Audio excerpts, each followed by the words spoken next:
Yeah, there's been some fantastic work coming out recently by members of the Community Economies Research Network, and four of the books that most recently or have come out in the last few years are all ones that are, I think, in some ways building on a kind of very interesting post-capitalist feminist approach, but also drawing in different ways on other traditions of thought, decolonial thinking, the pluriverse, indigeneity, and embodied practices and so on. So what we thought we could do today is just have a book panel where we interview and hear from the authors of these books around some similar themes, like how they've been and how they're responding and developing kind of feminist perspectives that relate to community economies and to other traditions, and where they're going with their work.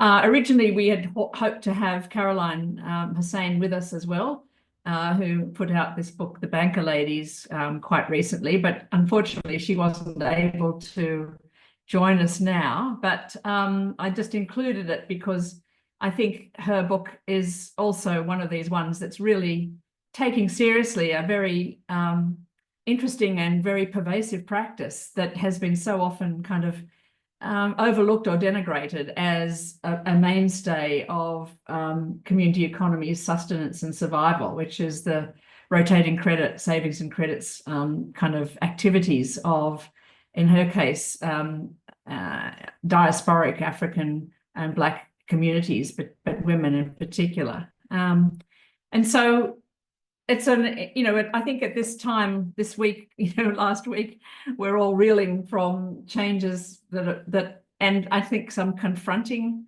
realities around feminism and what it means to be a woman. Certainly the outcome of the election in the US was a shock to many who felt that women were going to kind of lead the way, and the interest in reproductive issues and so on was going to carry a very big change, or at least a reaction and a resistance to a return of Trump to the presidency. But in fact, we've found that things were quite different, that there's been a very different kind of layout of preferences.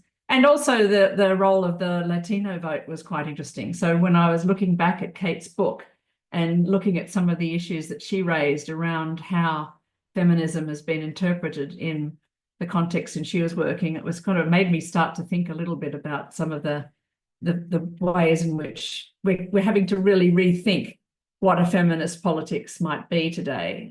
We can't go back to previous kind of conceptions.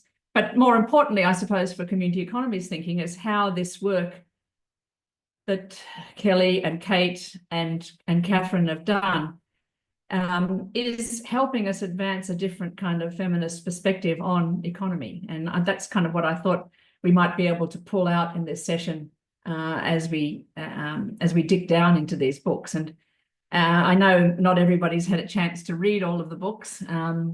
And I guess this is a chance to kind of whet your appetite to start to do that, because I think there's ways in which there's connections here that probably could bear more thought and more pulling out in some kind of a more concerted way. These books are the product of a huge amount of work that's gone on for many years. It's great to see them come out like this, and it's really, I think, incumbent on us to give them all the attention that they deserve because of the incredible thought and work that's gone into them. So in the panel, we're going to, I won't say any more about The Banker Ladies, except to say that it's a fantastic book and it's a great read, and I hope you can use it in teaching. And at some point, we'll be able to have another conversation with Caroline about it, I think. But the format that we've come up with is, let me just remember here. Katharine is going to pose some questions to Kelly. Then Stephen will talk to Katharine, and then I'll talk to Kate about her book. And so the idea is we spend about 15 minutes on each of the books and then open it up for a more wide-ranging discussion for all of us. And given we're quite a small crowd, or a committed crowd, I think we'll probably have a pretty interesting discussion. So thanks for coming, and I'll hand it over now to Katharine and Kelly, and I'll stop sharing. Thanks, Kath. I've just realised we're all Katharine and Kelly and Caro. The dominance of the Ks, and because add in Katharine Boehm and Kate Rich, we're all here. Yeah. So thanks for the opening, and thanks everyone for coming to the session. I'm also speaking from Ngunnawal country in Canberra, having just arrived here about half an hour ago. And thrilled that Kelly's joining us to have a chat about her book. I had the great pleasure of listening to some audio recordings of her reading it as I was driving, which was really lovely. It's always such a pleasure to be able to hear an author reading their own work with all the inflections that come with that.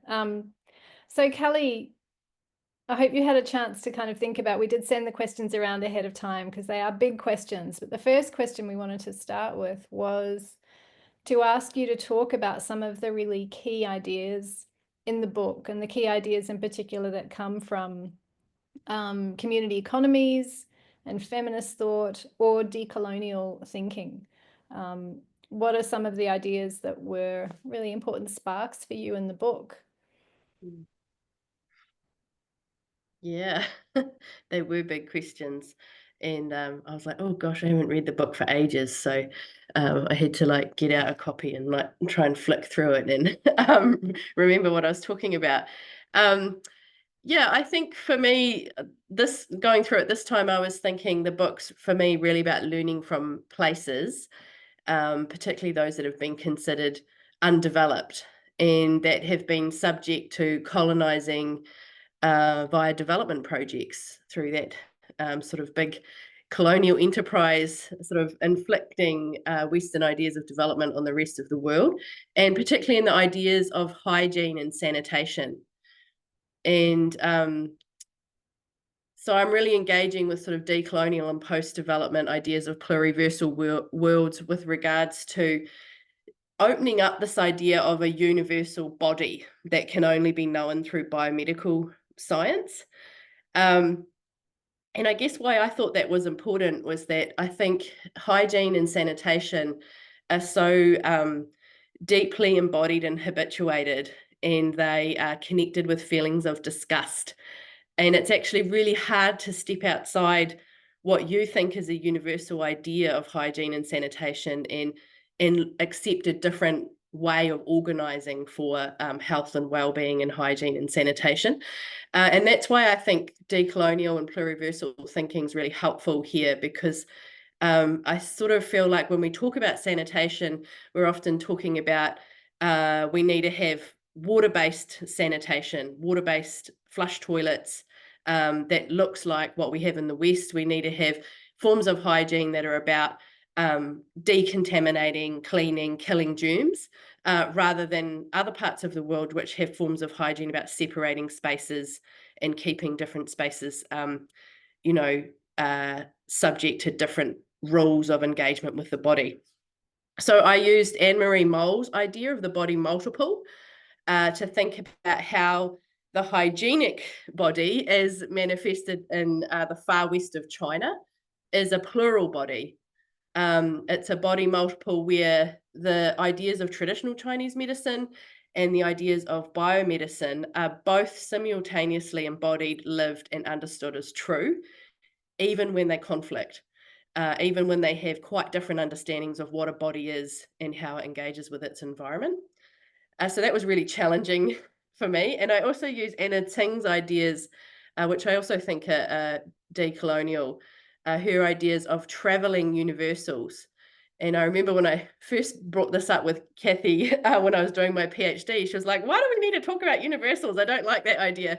But the way that Anna Tsing talks about it is not that it's necessarily a universal, but it's an idea that has traveling power. So cultural understandings of the body that are imagined as universal in the West sort of have had traveling power into other parts of the world. but also I found cultural understandings of the body in China are also imagined as universal and have traveling power in the world. So the only other thing I'll say about that is, you know, the ideas about health and the body from the Western world come to be performed as true through biomedical research because of the dominance of English language in science. So a really good example of that is all the English language research until recently showed that babies couldn't control their sphincter muscle until the age of 2, until they were verbal. But all of that research came from English-speaking countries where babies were not expected to have control of their sphincter muscle until they were verbal at age 2. And it's not until recently we've got research coming out of China and India where babies are expected to respond to being held out appropriately and develop sphincter muscle control much earlier. So what was scientifically true for many years excluded a huge proportion of the world. So that's why it's a decolonial idea.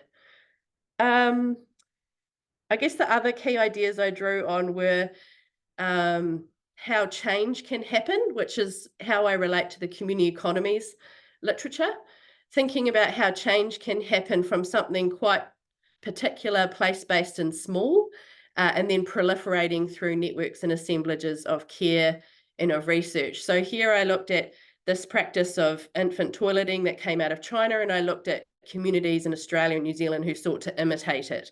And it's mainly mothers, mainly women in their own homes. So it seems like it could be individualistic, but collectivizing via an internet network to experiment with different ways of doing hygiene, different ways of understanding how bodies relate to environments with their own babies. So for me, this is a feminist approach to thinking about change, centers the agency of mothers engaging in everyday mundane care activities, but positions them as potentially transformative changes for different kinds of sustainable possible futures. Yeah, so I'll just leave that there for that question. You're on mute, Katharine. Why, thank you. Sorry about that. The next question was about where your book takes these ideas and what you do with them. So you've spoken about the sort of feminist approaches to how we think about change is located in the everyday and the small things that we do. You've spoken about the body multiple and traveling universals. Where did those ideas travel in the book? Yeah. I found this question harder to answer. And at first I thought you meant like, where did I take them from? Like what books and what articles? But I think what I did, where I took them was into conversation with each other. So taking body multiple from Anne-Marie Moll's work and putting it in conversation with traveling universals, using Doreen Massey's ideas about space as a multiplicity, and then putting that in conversation with Escobar's work on a pluriverse to think about how do we visualize a pluriverse spatially. And I really felt like I developed a way of structuring the book that was a bit different from other books I've read. Using those ideas, I ended up structuring the book around sort of 2 sets of assemblages, starting with kind of the inner assemblage of a particular practice. So chapter 3 looks at practices of infant hygiene in China, in the far west of China. And then chapter 4 expands that to the historical trajectories influencing the way that practice works. So the assemblage is kind of this inner assemblage and then this outer assemblage using Doreen Massey's idea of space as a multiplicity of multiple trajectories, mapping out what's happening in the practice and then what's the wider context that informs that practice. And then likewise, the hygiene assemblages for mothers and babies and families in Australia and New Zealand, I was quite focused on the practice of known as elimination communication, and then widening out, not historically this time, but looking forward to how these hybrid research collectors have started to infiltrate and change hygiene practice in a wider space than just their own homes. I also put those in conversation with Gerda Rolvank's work, Anne Hill's work, and Jenny Cameron's various work on hybrid collectives, with the community economies, to think about experimental collective work as meaningful. And although I don't think it's economic necessarily in this book, it really is informed by that coming up with a different mode of life, drawing on Val Plumwood's idea of we need a different mode of life and a way of being in the world. So I think my kind of contribution was to think about social change as potentially resulting from these kinds of intense groups that form around experimenting with doing things differently. In this case, infant hygiene, in a really deeply embodied way, like working out the very particular details of how to do it. And they kind of require people to be quite into it and very like possibly evangelical and kind of, awkwardly, intense about it. But what I appreciate from what they did was that they worked out all of these ways to do it. And then it became easier for other people to take it up on a part-time basis or to just engage with rethinking their own hygiene practices, but not coming up with it, not doing this infant hygiene in quite the same intense way. So I think that's a model of how social change can happen through activist groups, where you have quite intense, intense groups of people trying to work out new ways of doing things, and then that sort of becomes easier and sort of filters out with other people with less commitment. It becomes easier for them to pick it up. So that's where I sort of took those ideas. Thank you. It's interesting. So the last question is about kind of what the work you want the book to do in the world is, because it's as a story about how these people that you worked with are making change happen, how these groups and ideas travel and shift practices. How do you see your own book playing an active role perhaps in that process of shifting practice? Maybe, we all hope we're going to bring a revolution, I guess, or just how's it shifting? How do you hope it will be taken up by people? I hope a few people read it.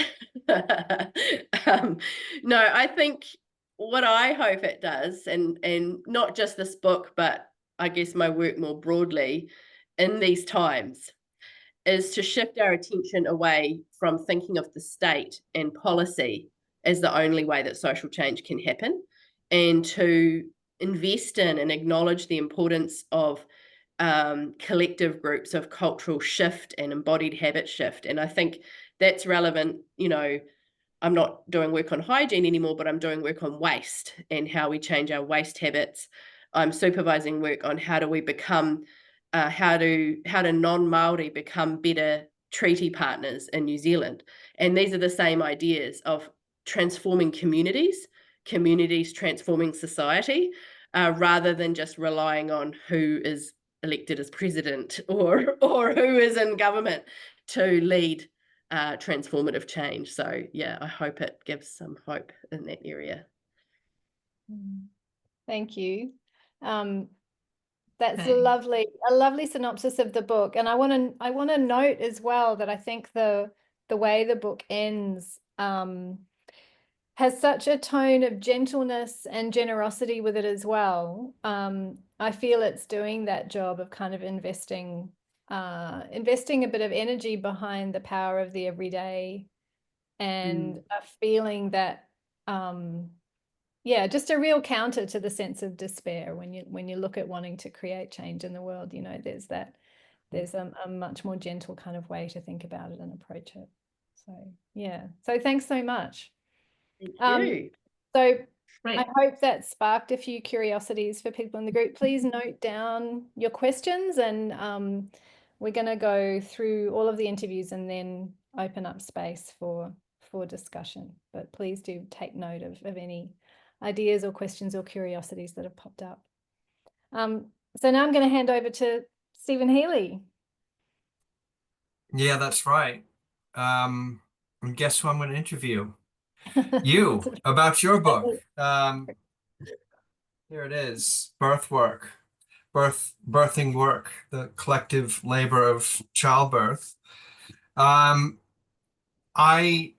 asked Kat for a electronic copy of it yesterday, and I chucked it into my favorite reading app, Speechify, and listened to almost half of it on 2.5 speed.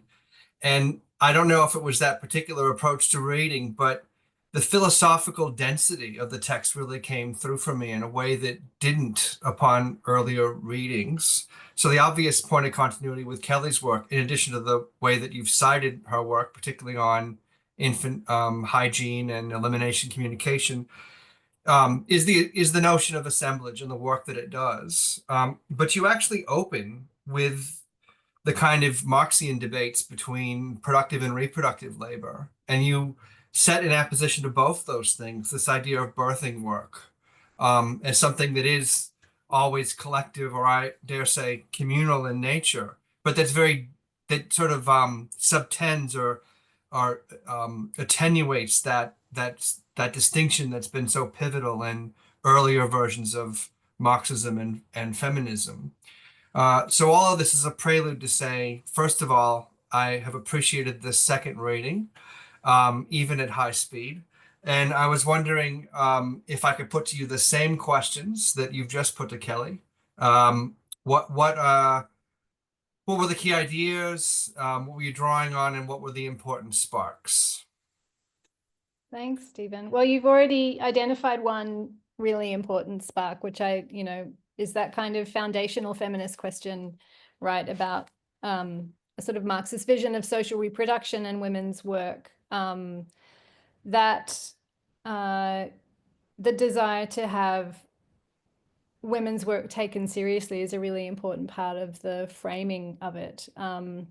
This idea that birth is kind of not a topic of lots of critical engagement, or surprisingly little critical engagement, I think. So there was in terms of the feminist engagement, that's part of it, and thinking about women's work being in that space of the intimate and the embodied, and wanting to delve into what those are. I thought those experiences warranted some serious political investigation.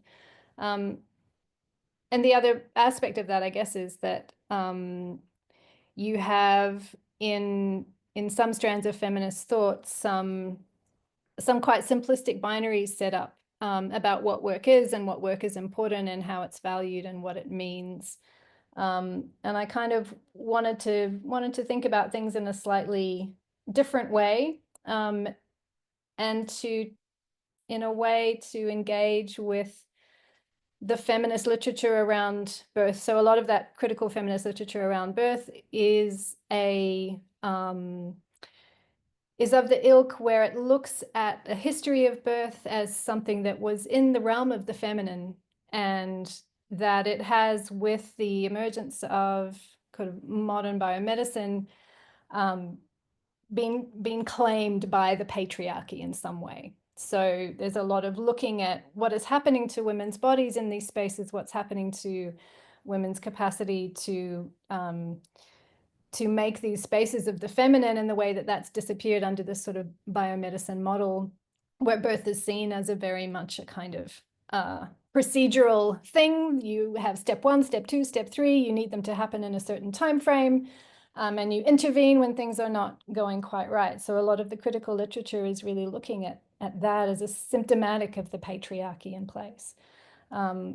So wanting to, yes, absolutely, patriarchal dynamics are very important to recognize, but it's a little bit like the way that diverse economies engages with capitalism.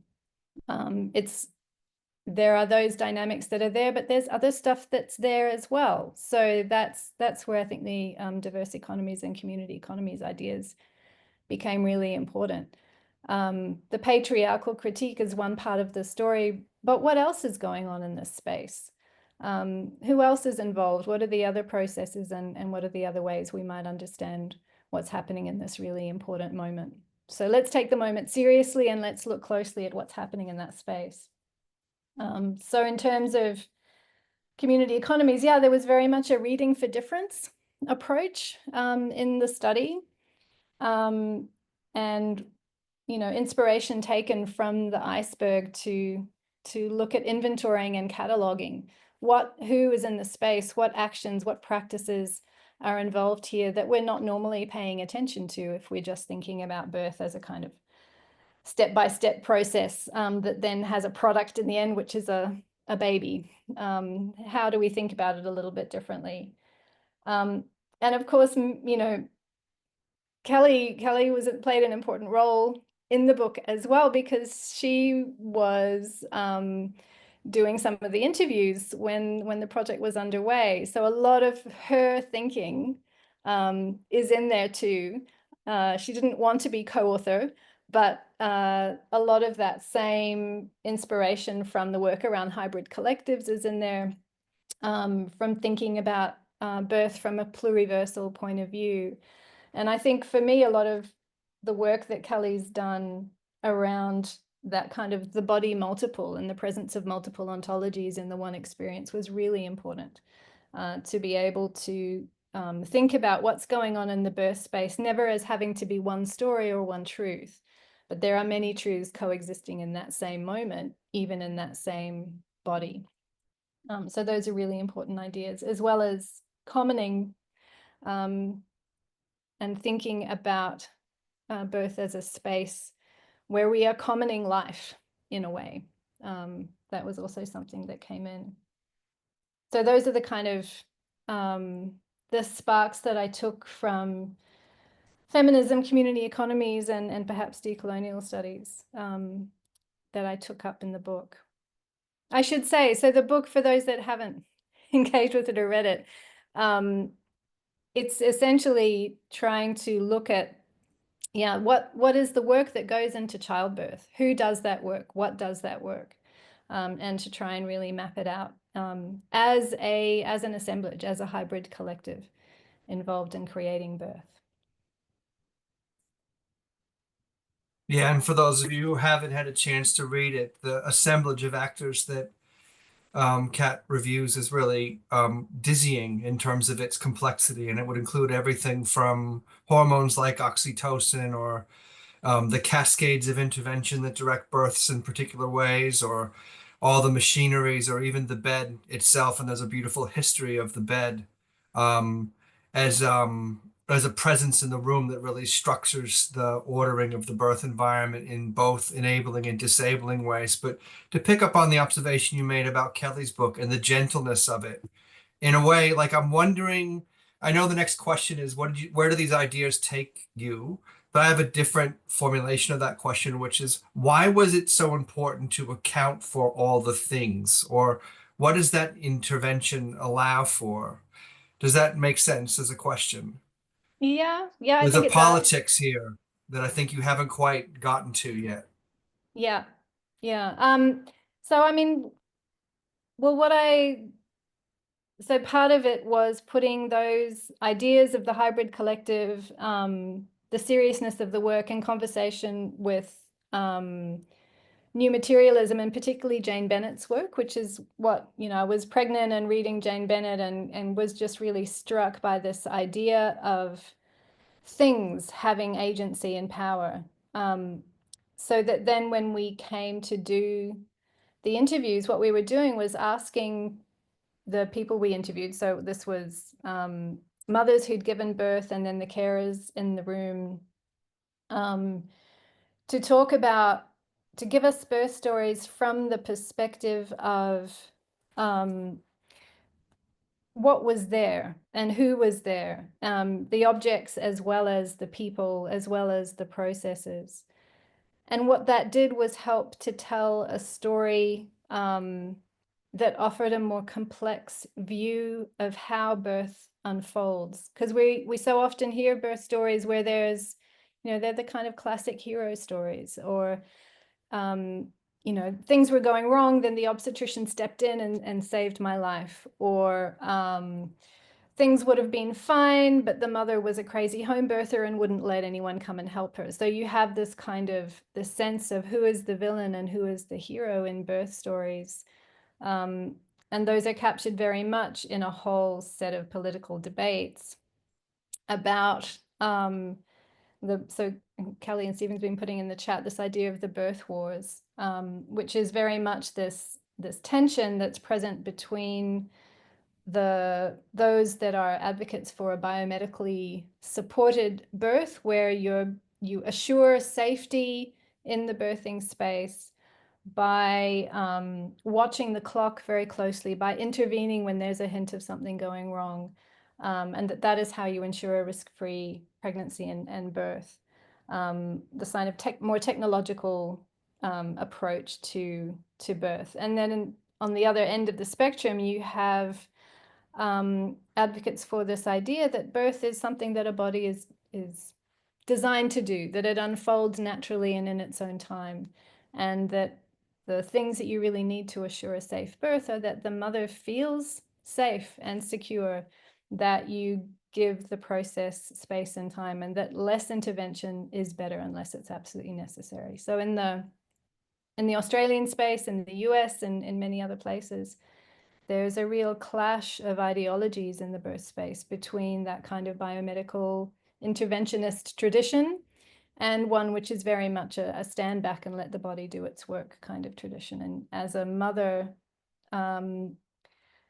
making choices about care and what kind of care you receive, you step into a space that's already fraught with those kinds of tensions. And if you have the capacity to make a choice, if you have the money to make a choice about what kind of care you want and how, there is a sense that that's where your power and agency lies.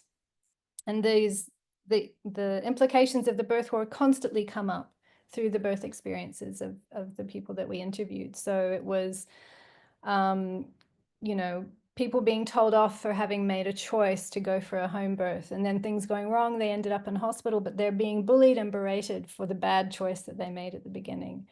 You know, a whole range of stories like that. And when those stories are talked about in the literature as being a kind of product of patriarchy, that just kind of cements the binary there and cements the competition between a kind of feminist, home birth, natural, midwife-led cohort on one end, and then this kind of masculine, patriarchal, biomedical cohort on the other end, as if there's no point where you can bring those together or where they kind of mesh and blend.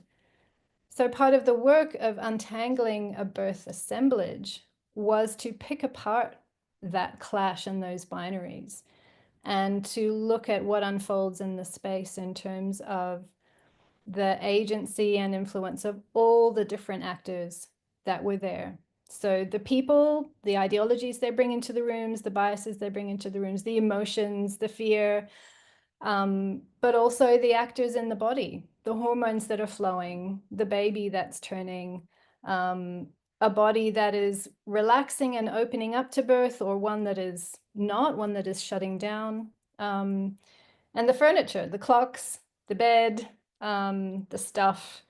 So the journey that I went on in the book was a really fun, sort of a chapter per category of actor, including the kind of inside the body, the human, the institutional, but also the machines in the room. So I had a really nice time trying to think my way into the agency of a CTG machine, which is the machine that monitors the heart rate of the unborn child. Like, what is that machine doing?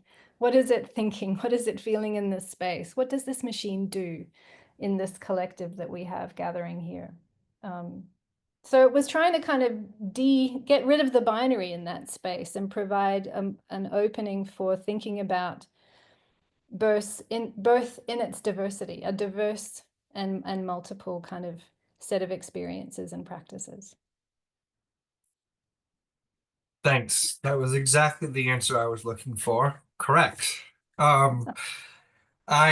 only have by my clock, maybe a couple of minutes for the last question, which is, what do you hope the book will do in the world? And I guess, you know, I love the way Kelly answered the last one, that in a sense, this work connects to other work that you're doing. So if you want to go there, I'd be happy to hear about that. Yeah, thanks. I mean, this, the work that I hope it's doing is is really about, in terms of the work that it does with birth carers, people in that space, midwives and obstetricians and those kinds of people, is, you know, it's, I hope, offering a kind of view into the birth space that reflects back to those that inhabit it and as part of their professional and daily life, the complexity of the space and the importance of recognizing that there's a collective at work and no single person is in charge of what unfolds. Everyone kind of knows that. And it's, of course, the story that I'm telling, a story that we were told. I haven't made it up. So when you say that back to medical professionals, they recognize it and they nod and they, so then the question is, well, knowing that this is a hybrid collective of stuff and people and things and bodies, how do you work with that? How do you harness that collective in a way that makes a birth that you want to see, which is, you know, what is the birth you want to see? You want to see a birth where it's safe, but potentially also empowering, and hopefully also loving. I make a big deal in the book and in every presentation I give about the role of oxytocin in labor. It's a crucial hormone to initiating and maintaining labor, and it's, you know, the chemical imprint of love, trust, empathy, and connection. So there's a sense that the beginnings of life have to begin in that feeling of love. So surely you want to make an environment that makes that feeling possible for people. So it's that story. And in terms of where that goes in my current work, it's a bit hard to draw the connections, except for the need to take seriously that sense of, you know, when you start to talk about love, and when I use that word in academic context, there's definitely people in the room who react to it, who kind of think, oh, it's a bit, you know, oh, don't use that. That's too icky and sweet and wishy-washy. But it's a crucial part of the fundamentals and the foundations of human life. And I think it's a foundational part of human economies as well. You know, that sense of an economy is a relationship, is a connection, is an exchange. Surely you want the economy to have those relationships in places where people have trust and feel safe and have the capacity for empathy with one another. So yeah, I don't use that language in the spaces I'm working in now with agricultural scientists, which is the space I'm in at the moment, and I will be tomorrow. But I'm in the process of beginning to write up some of that work I've been doing with farmers over the last couple of years, which is mapping out relationships in a similar way. And figuring out how to bring those conversations around love and care into the space of agronomy. I could certainly also feel the love in your work on social enterprises that I've been working through in relation to another project. So it is interesting how that thread can find its way into other works for sure, including greater ones. That's it. Those are our 3 questions. Now I can hand it over to Kath and Kate. Another pair of Ks. There's just also so many resonances between what you've been talking about and Bhavia's wonderful keynote earlier today, which I think we could possibly, you know, try and draw out as well. She was giving that just as her sister was giving birth as well. So there's so many connections. Well, it's great to have you, Kate, here. And this book, Cash, Clothes and Construction, Rethinking Value in Bolivia's Pluri, is a real kind of, well, an incredible intervention, I think. And it has so much to teach us about various traditions of America that have been trying to think about economy differently. But what's interesting to me, I think, is the way in which you have a quite critical stance with respect to certain ways that economic alternatives and even feminism has been practiced. So there's a very interesting kind of critical edge to the theoretical discussion in the book. And then there's incredible in-depth empirical explorations of women, Indigenous women, doing all sorts of doing economy in ways that, you know, would resonate with Caroline's work, the ways in which reciprocity and community ties are brought back into markets and so on. So there's a lot of kind of more classic economic thinking in this book than perhaps in Katharine and Kelly's book, but I think there's a lot of connection as well. And both books have got obviously a critical stance with respect to things like, you know, inclusive development or certain kinds of development or certain kinds of birth traditions and so on. But yeah, I'm interested to get you to talk a little bit about some of the inspirations for the book, because it's using it's drawing on some conversations that I think many of us might be less familiar with, but it's wonderful to have you bring them to the fore for us with the whole literature in Spanish around some of these questions around rethinking economy. So I'm interested in the question of, you know, what sparked the book, how it connects with some of the thinking we've been doing in Community Economies, which has also been inspired to some extent by people like Boaventura de Sousa Santos, who we're not supposed to probably mention anymore, but and also decolonial thinking, which I think is really central to your work. So yeah, please tell us all about it. Well, I thought the best way to answer that question was just to explain how I came to know the diverse economies literature. So my PhD was in, I've been writing this book since 2004, basically. So yes, I'm really delighted it's out finally. But when I did my PhD, I looked at microfinance in the rural area of Bolivia. And I very much drew on, I was on gender and development, feminist economics. My supervisor was Haleh Afshar, who was one of the forerunners of feminist economics. And so the kind of framing for my PhD was citizenship, social capital, livelihoods approaches, triple bottom line.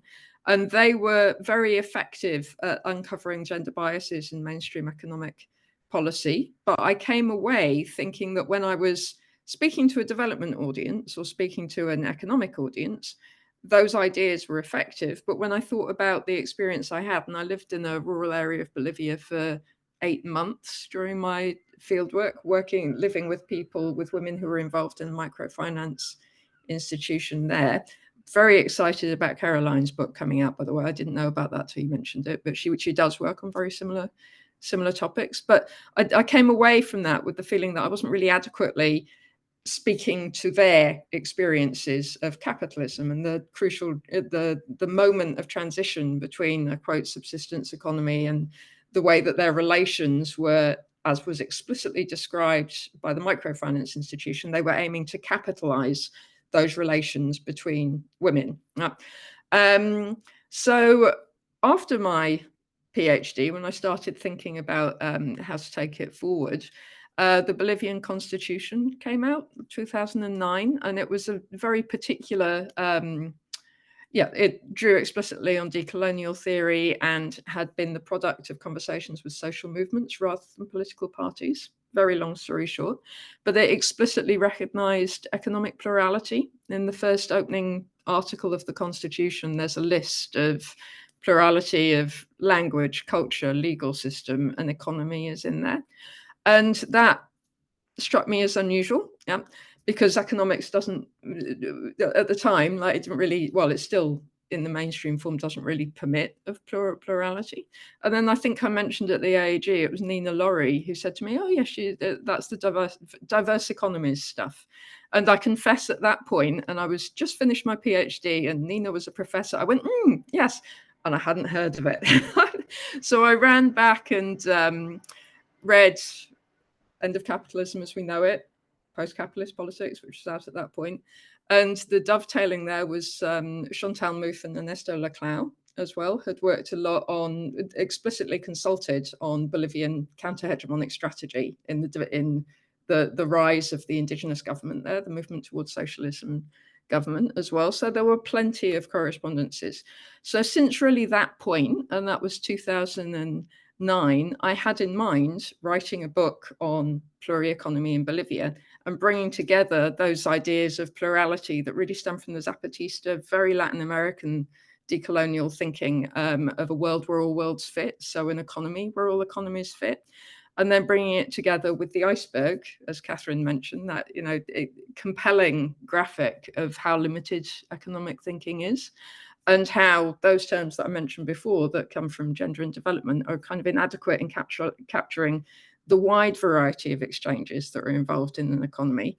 And over the next 10 years, I did various other projects, including the work on gender and value and finance.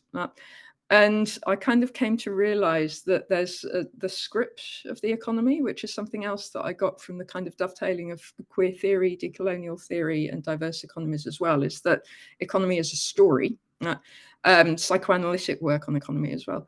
And that the scripts that we're being told about the economy across the board and across the political spectrum would systematically devalue work that was done by women. And actually, just to kind of bring together my work with Katharine and Kelly's, which I think it's quite different in many ways, but there's a nice quote from Simone de Beauvoir that it's not in giving life, but in risking life that man is raised above the animal.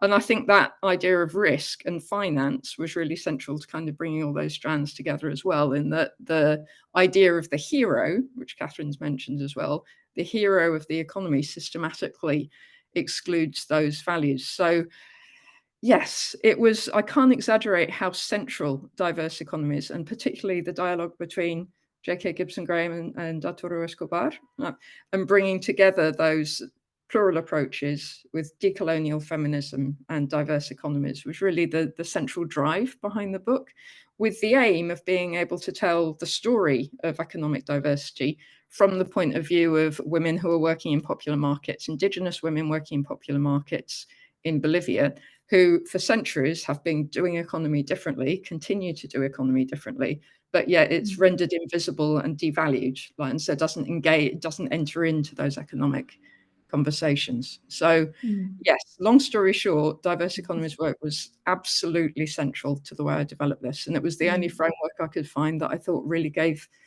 voice and allowed me to reflect what people were telling me about what they valued as well, but bring it into dialogue with economy.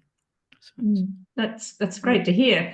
But what struck me was the way in which the left were recognizing feminism, but only in a certain way. And so that whole dichotomy of production and reproduction that the others have talked about was imported into economic policy. And I think if you could talk a little bit more about that, I think that's a really interesting issue, because you take, you critique that and then look at the way in which the cases that you take looking at is really works against that whole kind of that binarism that's still around in feminism. Yes, absolutely. Yeah. That was how can I start that? Yeah, so I mentioned decolonial feminism. It was there's a Bolivian decolonial feminist called Silvia Rivera Cusicanqui, whose work has recently been translated into English. So I think she's becoming more prominent in that canon as well. But she was involved. The way that or just a little bit of context. Bolivia was famed at the beginning of the 21st century for overthrowing globalization. Yeah. So when I'm teaching, I make reference to the Bond film Quantum of Solace, if anyone's seen that. But it's where James Bond saves Bolivia from a nasty French multinational that's privatizing the water. And Bolivia was not best pleased with this because it wasn't James Bond that saved them. They did throw out a French multinational who was trying to privatize the water. And at the same time, Latin America's first indigenous president, Evo Morales, came to power, and he was the leader of the movement towards socialism party that had started in the 90s with a group of academics and leaders of social movements trying to theorize Marx from a specifically Bolivian point of view. Yeah. And they drew on, his name's just gone straight up my mind. It gets called the Fanon of the Andes. So explicitly decolonial critiques of Marx, and brought that together with the need to overthrow global neoliberalism as well. So there was a very sophisticated theorizing from a Bolivian perspective. Fausto Reinaga is his name, gets called the Fanon of the Andes. And he said that both Christ and Marx needed to be removed from the head of the Indian. So it was a radical, in a country where the left is very powerful, actually. It was a very radical perspective. And that allowed indigeneity, that had been growing as a political discourse across the continent since '92, to be brought into dialogue with Marxist critiques of globalization. Gramsci was crucial in the way they theorized that as well, because that allowed cultural identity to be brought into that dialogue.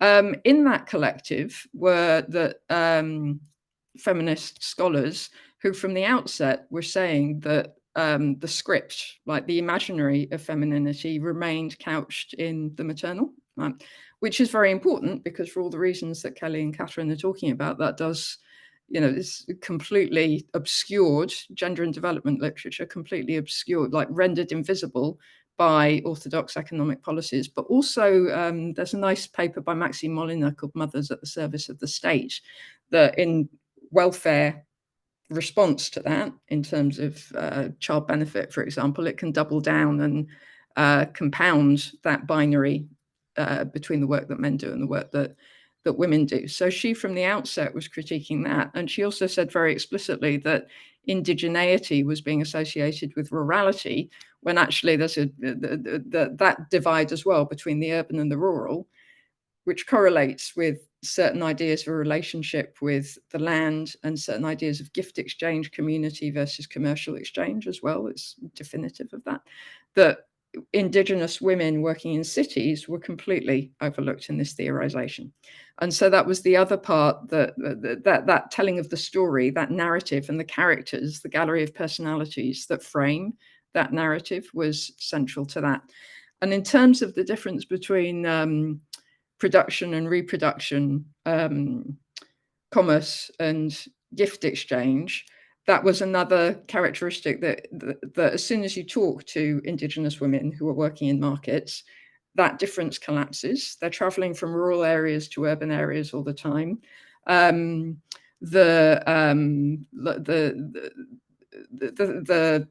stereotype of Indigenous women in Bolivia is that they could sell sand to the Arabs, as somebody told me, snow to the Eskimos. Like they are hard market women, and they can really bargain. Yet when they're in rural areas, they would never enter into competition with their neighbor. And there was a nice example of one woman who wanted to start a bakery, but she had to wait until the local baker died. And these are women who are renowned for being hard bargainers, because she couldn't possibly enter into competition to that with that woman. And they do a spatial fix, basically. They move from rural areas where community gift exchange is paramount to urban areas. But in the process, they collapse those distinctions between gift exchange, for-profit exchange, rural community, urban markets. And so they represent, like they can be understood as moving between those two binaries, or you can, from thinking from their point of view, those binaries get disrupted. Does that respond to your question? Yeah, no, wonderful. And I'll just pose the last one, because there's so many things I think people might want to pick up. But just, I guess, where are you taking this work now? Where do you think it's going? How are you using it now post the book? Yeah, I had a rest after it. But I think very much like Kelly, I just want people to read it, really. I think that's the main thing we do as academics, really, is like, if people read something we've written and have ideas that they haven't had before, I think we've achieved our aim. And also teaching. I think that, I run a course based on this book, for example, and bringing this literature into teaching, and to see students engage with it in a way that they can appreciate that, even though it can be post-structuralist and quote difficult, like it also speaks to particularly students who feel excluded from the university. It speaks to their everyday lives, and so they can get it quicker than maybe some of the more mainstream theories as well. So I do think in the neoliberal academy, it's getting harder to emphasize that education is the main thing that we do. And in the UK, there's a nice debate about impact between Tom Slater and Rachel Payne specifically, but the divide between turning us into consultants and co-construction of knowledge, like what I'd like to take further is the latter, co-constructing knowledge. And I think the political moment is apt for that. You mentioned the US election. There's a lot of counter-hegemonic populism in the story of how Evo Morales, the indigenous president, got to power. Yeah. And there's been work that shows the influence of Bolivia in Brexit and the rise of Trump. Right? Obviously, there are different kinds of populism. It is completely different to talk about a nation rising up against globalization when it's not the United States. Like there's something like but I think the kind of tragedy of the Pyrrhic victories of people voting for people who are just going to damage, who have taken advantage of the problems that everyone's facing right now, but are just going to further damage the people who have voted for them. I think that the way Bolivia created that counter-hegemonic movement has lessons for the left there in terms of how to communicate with people in a way that valorizes their autonomy, right? Which I think is what's missing in, maybe I know more about the UK context there, but in a lot of the discourse around there. So I'd be interested in taking the book in that direction. But I think the other thing that's happening in terms of the historical conjuncture that we're at is that scale is changing in terms of how the economy is working, how politics is working, and what gets valued. So the global doesn't quite mean what it did in 2006. And I think that the local is getting valued more as a site of action. There's a lot in the book actually about the importance of scale and the gender of scale. And I think that starting with local activities to overthrow global hegemony is something that can be got out of the Bolivian experience as well. And in particular, the way that particular spaces in markets were used to create that counter-hegemonic movement. So I don't have ambitions for revolution. Actually, I'm just too old. So not going to overthrow capitalism or anything like that. But I think that there is a not unproblematic return to valuing the local that the book could speak to. And that's where I think I could take it forward. But that's a bit abstract. But no, I think that came up also in the discussion after Bavia's talk about telling the story, these very local stories of transformation, and how do we actually start to connect them more across the world. But I think also there's the element that you touch on, which is how does this kind of work feed into a different kind of policy, like at whether it's the local, state or the state level. I mean, there was that big experiment with national policy in Bolivia, but there's a lot, it seems to make that there's a big vacuum in terms of thinking about how do the practices that we're all pointing to and wanting to support, how do they get translated into something that would increase that assemblage and that assemblage of support through policy. And we had a session earlier in Liviana with People Powered, who do this participatory democracy work all over the world, really, and do training with local governments and other people around participatory processes. So we're hoping that we can have more of a discussion around that. But it does seem like some of the other logics that we're talking about here, the kind of logics of use value and reciprocity and care and so on, need to be made a bit more glossy, and I feel like that's a sort of area that we could be all working towards with our different stories somehow. But I think do you want to respond to that? Yeah. Just really briefly, I think that's the opportunity of this desperately awful historical moment, is that there's a consensus around decentralization. Like the problem is that it's while the global capitalist elite are floating off to the stratosphere with all the stuff. So that's why it's not unproblematic, but there's a consensus around the importance of the local in person, like those relationships. And that's, I think, the political opportunity. But I'll leave it there. Yeah, well, thank you. Thanks, Kate. And I think we should open it up to the rest of the all of you assembled here to ask questions and perhaps give you a round first, and then maybe if Katharine and Kelly and Kate have questions for each other, they could bring them in. But would anyone like to kick off with question, point of information or comment? Can I go? Yes, please. So yeah, thank you for sharing that, Kate, Katharine, and Kelly. It was like really interesting to hear all of the things that are happening, and definitely I'm going to read or start reading the books. They seem very interesting and also very connected to the kind of work that I'm doing. So definitely looking forward to exploring those connections and speaking to you all about it. But for now, I think I will just raise one of the questions that I think Kath also began the session with, which I've personally also been thinking a lot about, around what are some of the new or not so new questions or unaddressed that we have not sort of delved into, and your books are possibly pointing towards. Are these new questions around feminism, like what is feminism in today's time, or what are we looking at it as going forward?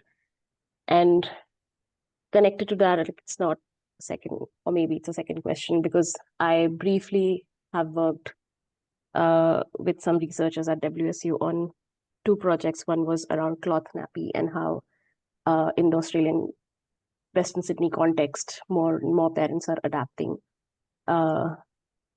these changes. And it was very interesting because it was about social media activism. And you might know Jenna Kelly, because I think that was also some reference that we worked briefly with Jenna on that. And then there was this another project during COVID that I did with another researcher we were looking at how women who were pregnant during the time of COVID, and especially first-generation migrants who have come to Australia from India and South Asia in particular, were using apps, like apps for new mothers for sort of finding information because they could not rely on their families and their families couldn't reach them, etc. So that kind of, I started thinking about online communities in coming from both these projects, and that's possibly the second question, that what do you think is the idea of the community with virtual space and activism and care, ideas of care in virtual spaces? So yeah, just some thoughts. Who wants to take a stab? Kelly, this looks like you were the focus first off. Lots of interesting things here, but I'll respond to too. I think for me, I've been thinking about what is feminism because I gave a tribute at my grandmother's funeral last week, and she was a teacher. She had 8 children, and some of her children talked about how she believed in gender equality, and made my grandfather come home from work and bathe all the kids and do half of the cooking and and my father brought that into our family. And so I just said something in the tribute about, people always talked about my grandmother as being very bossy, and I wanted to reframe it that she was a leader who took responsibility for things and divvied up work. And a lot of people in my family really enjoyed that rereading, but one of my aunties was really offended by it, and her 4 sons and her husband, who are very, who is not her, but her family are Trump supporters, even here in New Zealand. And they just reacted really strongly to the idea of feminism. And it was kind of I haven't had that for a while because I'm moving in circles, and my other cousins who'd been to university and others were all very, positive about feminism, about the talk. So for me, what I was thinking about over the last week since that awkward interaction was, for me, feminism is really about resisting the tendency towards universalism and mastery, and towards making abstract truths that are somehow universal, and grounding our knowledge and experience in the body and our embodied experiences of life, which are gendered, but also raced, and also placed and, affected by ability and disability. So I don't know if that's what other people think of feminism. Maybe Katharine does, because I think we're both on the same page about resisting mastery, but also, about acknowledging diversity. And I think my reading from my daughter, who's 18 and at university, their shift in feminism has been sort of back towards a kind of gender essentialism, in my reading, that, I felt like our generation was not interested in. So it'll be interesting to see where that goes.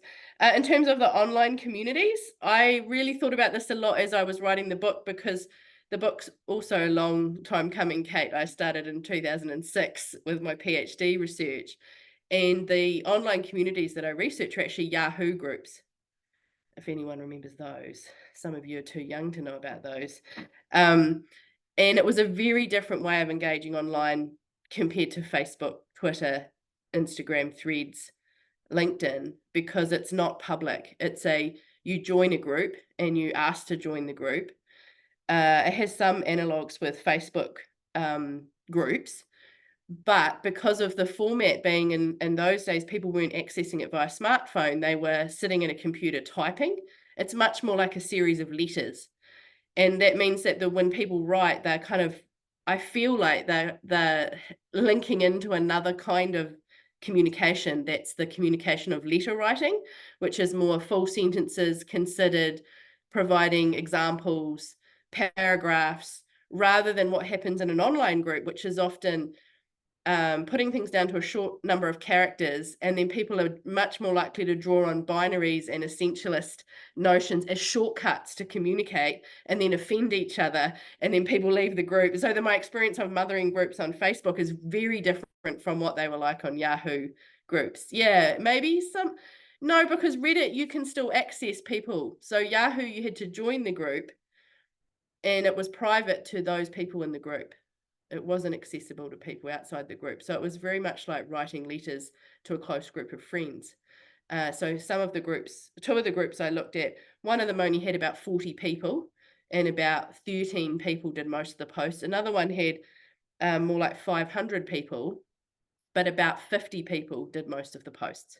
So there was a sense that people started to get to know each other. And so I don't know about contemporary online communities, really. My sense is that it is very different from what the hybrid collectives that were coming together in this book were doing.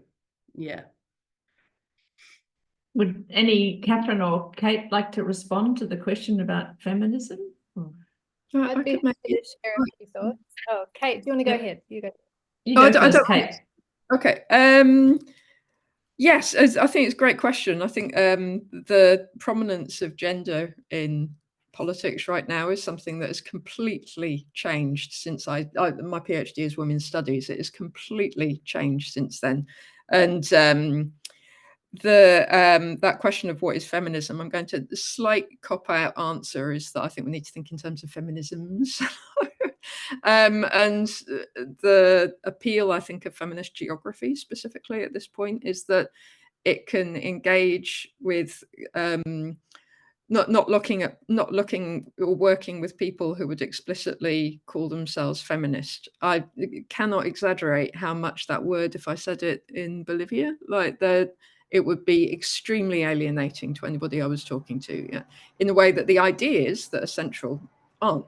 Like, nothing that has been said today would be alienating to those people. So I could communicate all of that. But that word is, I wasn't surprised at the outcome of the US election, and specifically the Latin vote at all. Obviously, the Latin population in the US is a completely different population that tends to be more right wing anyway. But those gender issues are polarizing, and remain that. But I think what we can do is engage with people from different perspectives and think critically with gender as the main and not the only category of analysis to generate new kinds of ideas. I think that's come through in what everybody's been saying today, is that we need institutions that better reflect the bonds of empathy and the bonds of communication that are overlooked in more orthodox approaches, but that are there.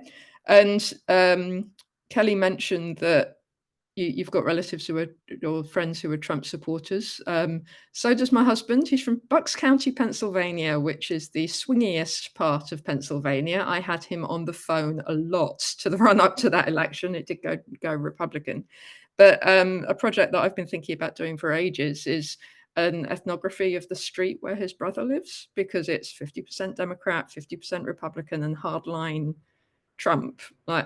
And yet they all get along fine. Like, they make cookies, they pick up each other's kids from school, they'll volunteer at the local club and step in if somebody's sick. So that those bonds are there despite this extraordinary polarizing political narrative. And I think that's the entry point. It involves, it's the classic liberal conundrums of to what extent you tolerate the intolerant at various points. But I think I think that's the starting point. And I have relatives in Sweden as well, that Sweden has a much longer tradition of a decentralized, very local form of governance, which again, I think that's partly what Kelly's saying about rejecting those abstract universals. And I think that's when I'm talking about scale, that's what I mean there as well. Latin American decolonial theory is all about rejecting that level of abstraction to be more true and to bring it down. And my sister-in-law has just started a master's degree called 1,000 Cultural Houses. And the idea is to use, to focus on artists who can bring together communities to create cultural houses. Are a specific Scandinavian tradition, but kind of like the coffee houses of Paris, in terms of that's where you think of new political ideas.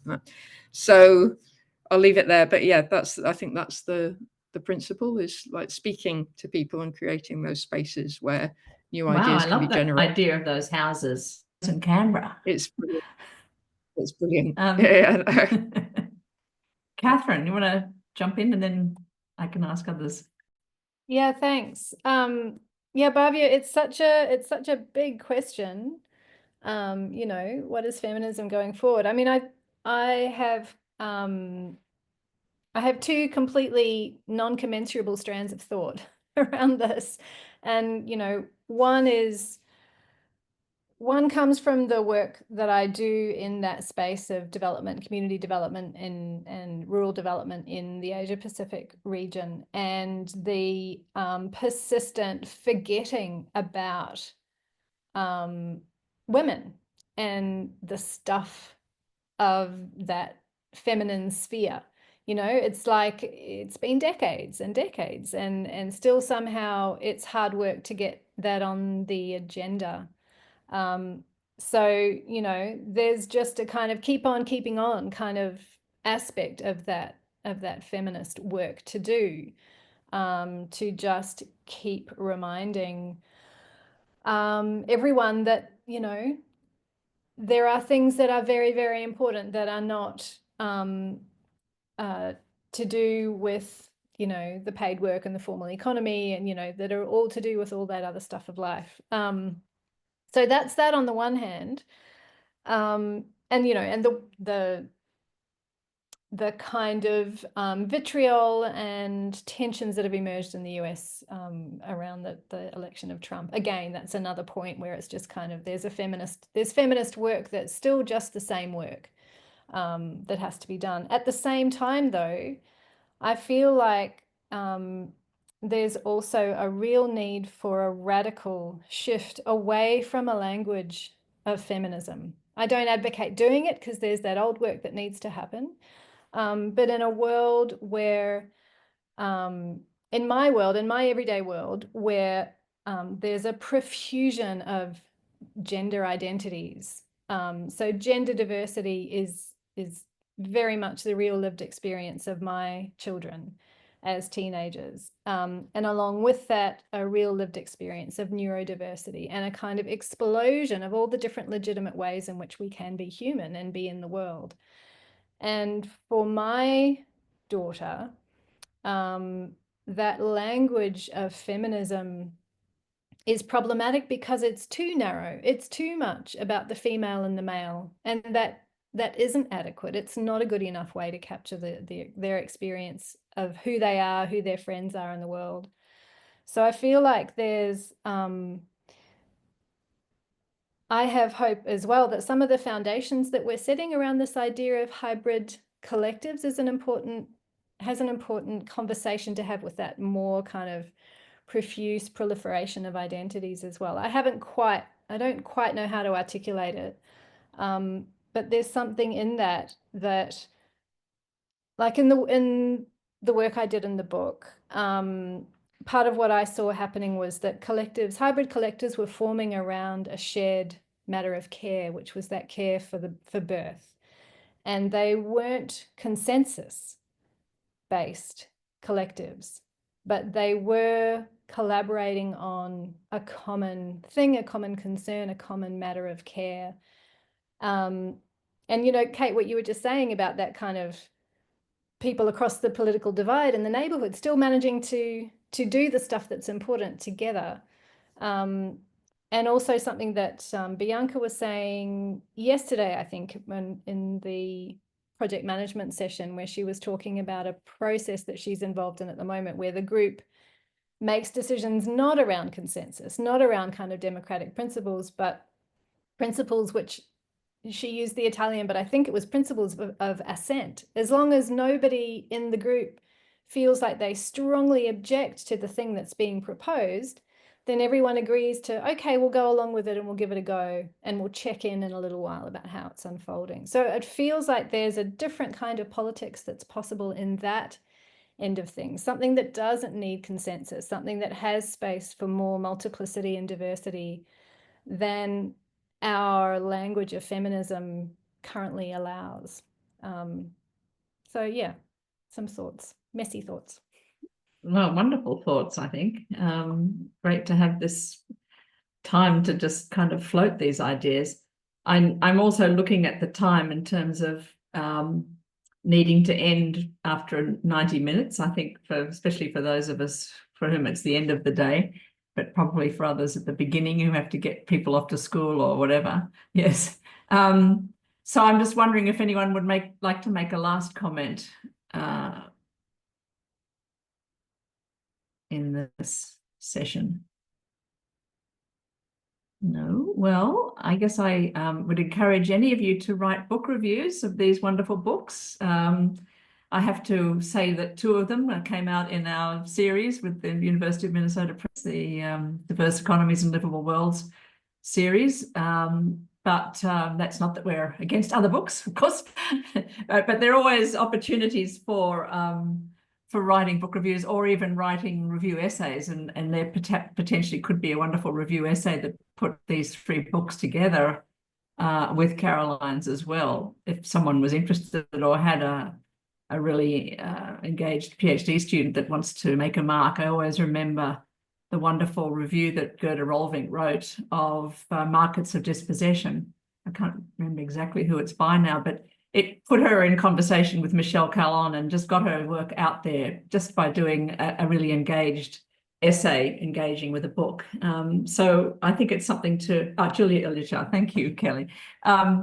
And she was very grateful too for that. But I think that is also something to put to any of your students or people or yourselves actually to think of doing to get these books out in the world. Because I guess one of the things we are noticing that is people don't read books that much these days. So we need to get this work in front of people. Not us, of course. Maybe I'll have to adopt Stephen's Audible version. Well, if one were so inclined, couldn't this recording actually inform a review essay? There's so many good points that were raised. I wanted to intervene, but I was enjoying my patriarchal privilege. I got 3 desserts hand-delivered to me by my wife. Yeah, what a great session. Well, do you want to make any comment to round us off, Stephen? Or well, yeah. No, I'm glad you mentioned the Diverse Economies, Livable Worlds book series. We have a pretty healthy pipeline of books coming out, but certainly we would welcome other submissions. And that would be great. Yeah, and it was great for Kate, for your book to come out in our series. I hope it's getting good publicity through the University of Minnesota Press. Yeah. Yeah, I was delighted. I mean, like I said, it was so Looks like you central. might have frozen. Oh, yeah. No, diverse economies was Yeah. so central to my thinking about it that I Yeah. was so. And okay. they do. And perhaps the Yeah, other thing to that was mention great. too is we've still got 3 more days or 4 more days of Liviana as well.